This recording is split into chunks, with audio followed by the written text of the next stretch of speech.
Va ora in onda la chiusura delle borse, realizzato in collaborazione con il Sussidiario. Radio Libertà, in collaborazione con il Sussidiario TV, presenta la chiusura delle borse di oggi.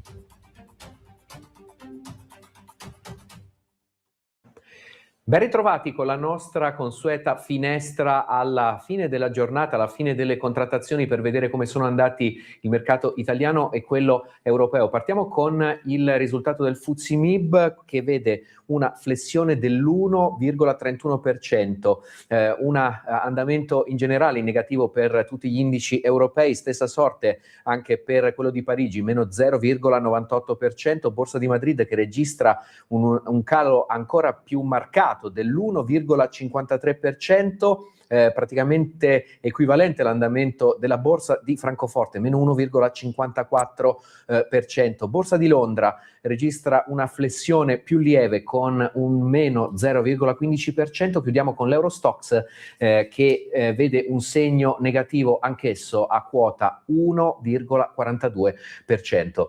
Questo è l'andamento della borsa italiana e di quelle europee. Io vi ringrazio per l'attenzione e ci risentiamo al prossimo aggiornamento con l'andamento delle borse. Avete ascoltato la chiusura delle borse, realizzata